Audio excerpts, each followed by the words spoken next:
Assalamualaikum warahmatullahi wabarakatuh. Waalaikumsalam warahmatullahi wabarakatuh. Iya. Iya, selamat siang. Ini kalau boleh tahu ini kegiatan Ibu di psikolog, psikolog ya Bu ya? Iya, betul. Ini kalau boleh tahu ini bisa dijelaskan kegiatan ini begitu sibuk selama ini. Apa kesibukan Ibu? Iya, baik.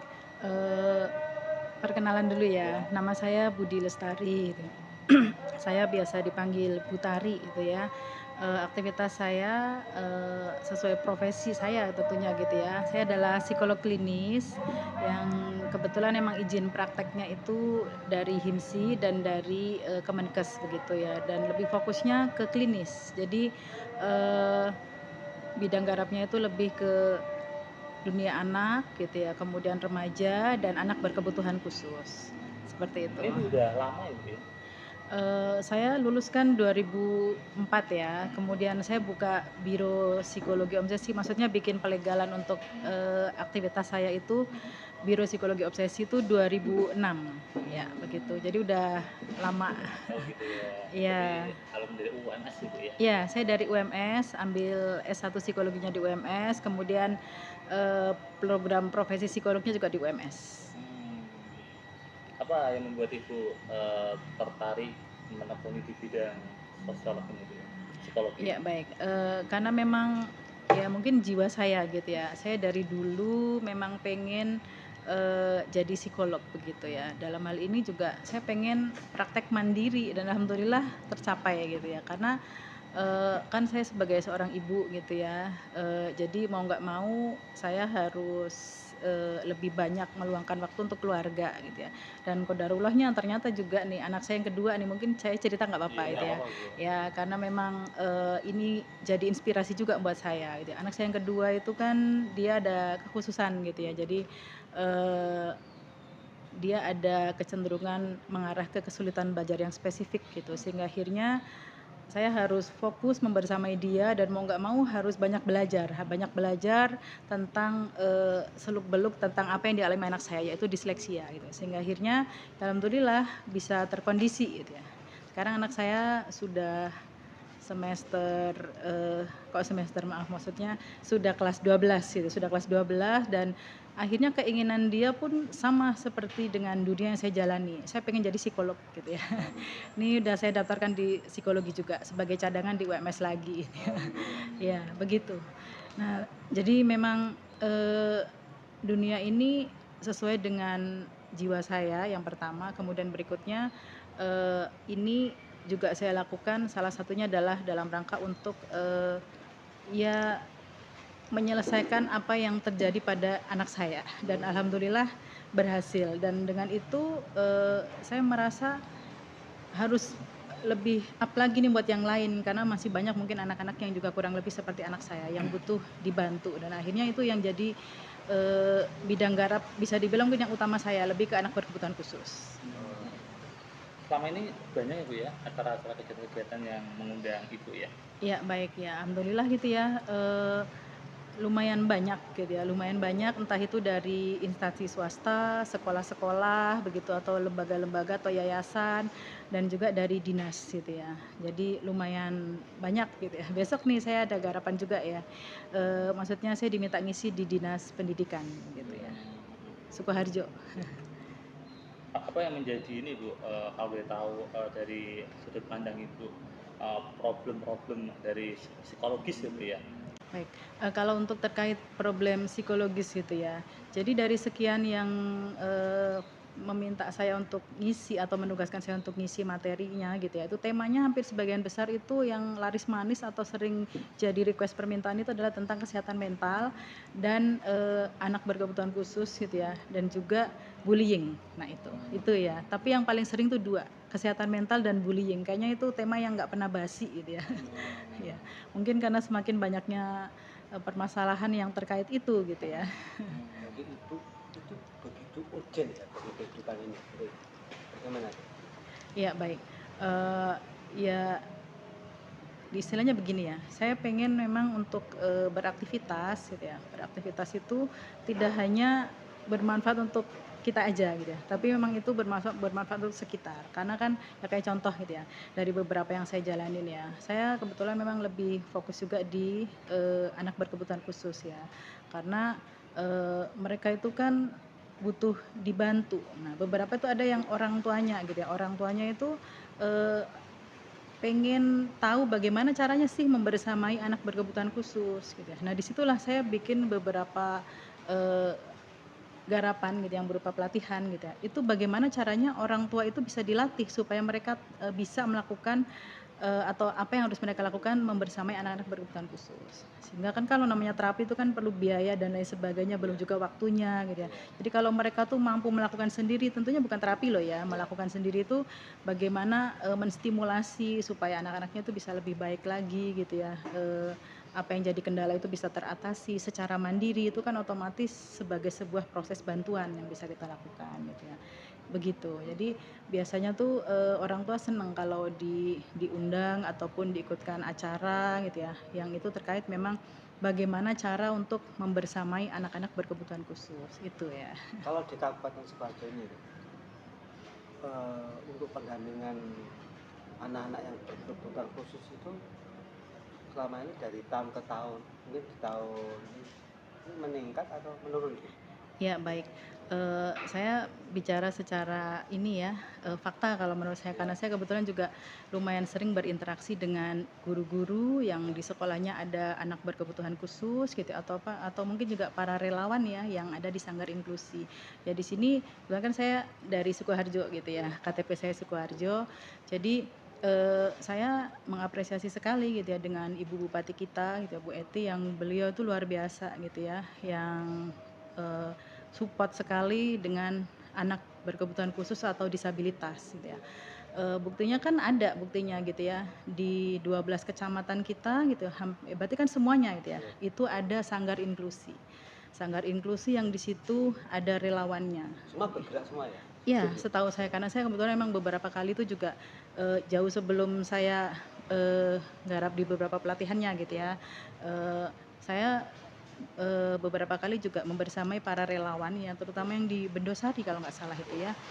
Di situ bener-bener namanya relawan gitu ya. Relawan itu suka rela gitu ya. Mereka bergerak, pengen tahu ilmunya, belajar banyak, dan alhamdulillah ya masih istiqomah sampai saat ini gitu, karena beberapa kali kami juga interaksi bertemu bersama di forum pelatihan ataupun juga di forum informal tuh bertemu gitu ya. Jadi itu ya itu tadi gitu ya, apresiasi kepada bupati dan juga wakil bupati kita yang ya support dengan kondisi yang ada gitu, terutama disabilitas. Kalau Ibu ya perjalanan selama ini terutama untuk Kabupaten Sukoharjo terkait pendampingan anak-anak yang berkebutuhan khusus, ada cerita nggak selama perjalanan Ibu anak-anak yang berkebutuhan khusus itu sudah dewasa dan bisa menjadikan contoh teladan yang baik? Ya, baik. Jadi ini bicara secara umum ya, karena kebetulan juga pernah nih, saya nggak lupa tahun berapa gitu, tapi saya masih simpen kalau nggak salah itu karyanya gitu ya. Saya pernah dimintai tugas untuk ngecek IQ-nya gitu ya, IQ di salah satu SLB ya. Jadi tujuannya gitu ya, tahu IQ itu untuk syarat mereka nanti bisa ikut lomba gitu kan ya, kan harus ada keterangan dari psikolog. Saat itu saya tahu gitu ya, dia lagi melakukan aktivitas melukis ya. Subhanallah, luar biasa, hasilnya bagus sekali gitu ya. Dan dia maaf ya gitu ya, ada kendala di disabilitasnya tuh di tunarungu. Itu iya. Nah, dan ternyata hasilnya bagus sekali gitu ya. Ketika saya tuh coba tanyakan gitu hasil gambarnya, itu bisa saya kasih ya, saya masih simpan kok gambarnya itu ya. Saya kasih tahu ke temen yang dia itu paham tentang ilmu desain gitu, ini bagus Bu hasil karyanya. Nah ternyata kan mereka punya karya itu ya, termasuk juga contoh nih yang saya jalanin aja gitu ya. Yang tadi saya ceritakan, anak saya yang kedua ada kendala di kesulitan belajar spesifik gitu ya. Nah salah satu cara saya untuk membenahi namanya yang dibenahi itu sistem sensori ya di anak saya. Nah itu saya lakukan dengan olahraga. Ya olahraga, maksudnya gerak terarah yang salah satunya dengan olahraga untuk menguatkan itu gitu ya. Sampai akhirnya ketemulah di sepak bola.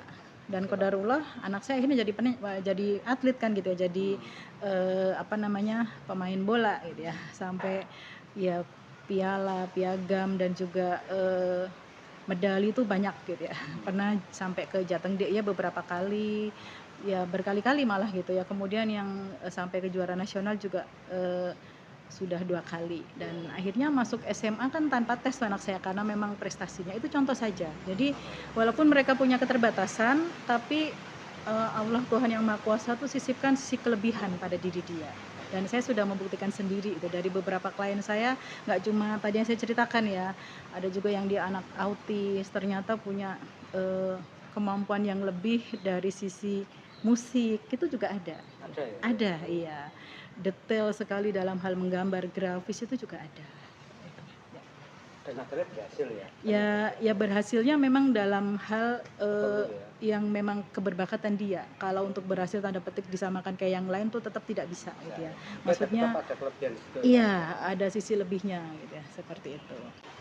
Sebenarnya apa sih Betari yang menjadikan kendala atau problem selama ini dalam melakukan pendampingan, terutama pada anak-anak di kelas dulu gitu ya?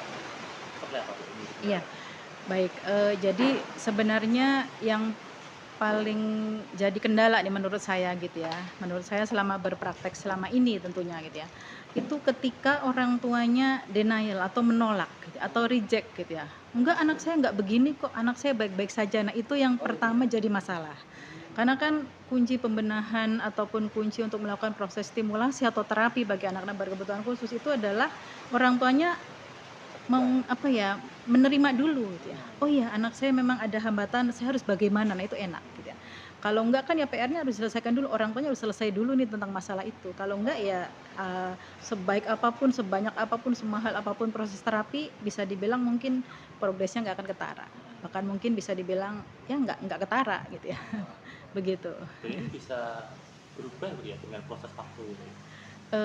Sebenarnya tergantung memang berat ringannya permasalahan, bukan permasalahan ya, maksudnya apa ya, diagnosa. Jadi kan biasanya kalau untuk anak berkebutuhan khusus gitu ya, awal itu saya assessment dulu. Saya lakukan proses akhirnya sampai nemu diagnosa. Oh ini anak gitu ya, diagnosanya adalah misalkan autis spectrum disorder, atau ADHD gitu ya, attention deficit hyperactivity disorder gitu kan ya. Setelah itu kemudian saya harus pastikan dulu nih orang tuanya udah open belum, udah oke belum. Kalau misalnya ternyata masih reject gitu, masih nolak, enggak, anak saya enggak apa-apa, baik-baik saja. Nah itu saya benahi dulu, proses itu orang tua selesai dulu. Kalau udah oke, baru nanti akan kita buatkan semacam kayak proses stimulasi, atau nanti saya rujuk juga ini perlu terapi okupasi lah, atau terapi bicara, atau ada tambahan terapi sensori. Itu saya sarankan, saya rekomendasikan gitu ya. Nah kemudian akan berlanjut proses itu, ya memang nggak sehari 2 hari selesai ya, panjang prosesnya, tapi biasanya ada beberapa kemajuan dalam perkembangannya itu tadi. Misal yang tadinya oh dia masih kendala di bicara bahasa, setelah diterapi sekian lama gitu, ada yang mungkin butuh waktu 6 bulan, atau yang mungkin bertahun-tahun juga ada. Akhirnya ada kemajuan dari sisi kemampuan dia untuk berbicaranya. Nah itu. Iya baik, mungkin ini pesan untuk para ibu dan juga orang tua gitu ya.